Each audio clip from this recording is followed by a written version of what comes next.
Hola, muy buenas. Nos encontramos en WeCoach Madrid, en nuestro espacio de 5 minutos con, espacio que dedicamos a los temas de nuestro canal, como es el deporte, como es la educación y como es el coaching. Y hoy ha venido a hablar aquí 5 minutos con nosotros un amigo como es Jorge, que es psicólogo deportivo. Jorge, muchísimas gracias por venir. Gracias a ti, Andrés, es un verdadero placer. Pues Jorge, ¿cómo te presentarías? Bueno, lo primero me presentaría como una persona que cree que estamos aquí en la vida para vivir una grandísima experiencia. Creo que el mejor invento del ser humano en la rueda es el deporte. He sido un amante del deporte y lo soy, y aparte de la mente. Y ahí es donde encaja el puzzle y me hago llamar psicólogo deportivo. Y ahí entra la psicología deportiva, deporte y mente. Y hablando de psicología deportiva, ¿cuáles crees tú que son las herramientas más importantes para un deportista?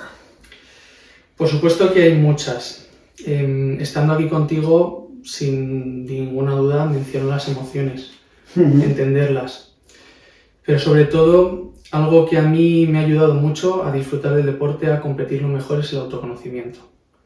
Es saber quién soy, saber por qué soy deportista, para qué quiero serlo y por qué hemos creado este juego alrededor del deporte, de una pelota, y una vez uno se conoce mejor, pues por supuesto puede entenderse y de ahí puede desarrollarse, que es lo que queremos todos.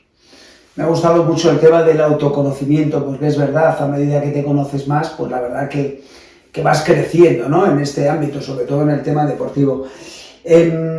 Aparte de este beneficio que hablabas de las emociones, ¿cómo hablas con los entrenadores de la parte importante de la psicología? ¿Cómo la introduces tú esa parte a los entrenadores en un equipo?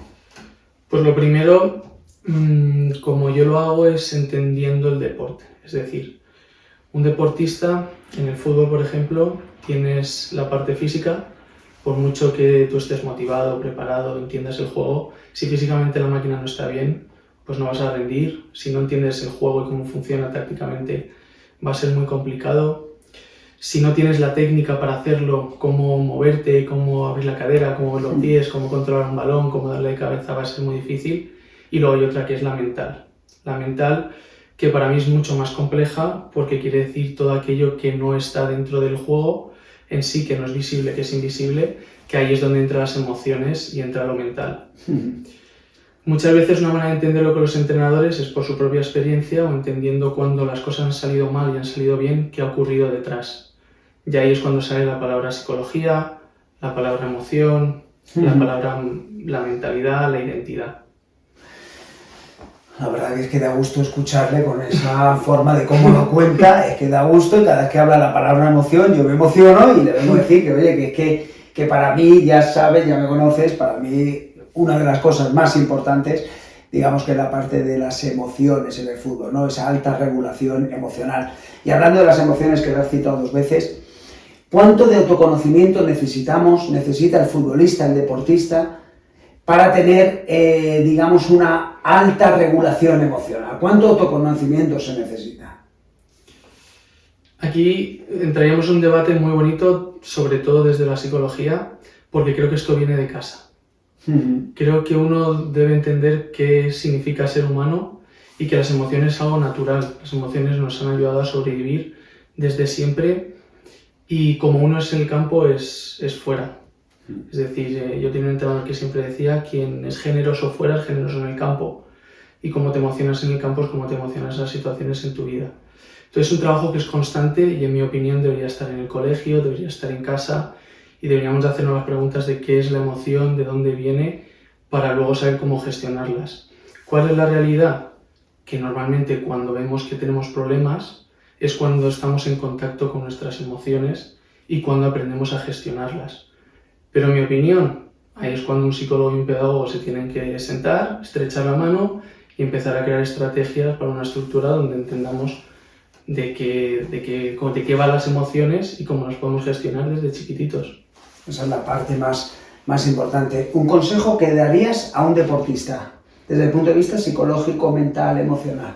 ¿Qué consejo, si pudieras darle a un deportista, futbolista, le darías? Imagínate que estás, en este caso, jugando un partido de fútbol y por un momento piensa que desde arriba puedes observarte a ti mismo. Y observa qué ves en ti, observa el movimiento, observa los sentimientos, las emociones, y te das cuenta que en esa observación guardas un gran poder, que es el observador del observador, y que para mí es el gran primer paso para entrar en el autoconocimiento, que es el observarse. Yo creo que muchas veces, o bien porque vivimos en piloto automático, o porque la competición es difícil, estás constantemente pues, pensando en resultados, pero si eres capaz de tener ese momentito de pausa para observarte a ti mismo, ahí vas a encontrar un gran regalo. Pues yo me quedo así, que nos baja un poco. Yo me quedo con una frase que la voy a hacer mío, que es el observador del observador. Y nosotros desde aquí te hemos estado observando de verdad, Jorge. La verdad que un auténtico placer que hayas venido con nosotros a 5 Minutos con, y hemos estado encantados de aprender esas cosas de autoconocimiento y el observador del observador. Muchísimas gracias por venir. Gracias a ti, Andrés. Espacio patrocinado por IDA Socioeducativo, WeCoach Madrid y Gestión Fútbol Base.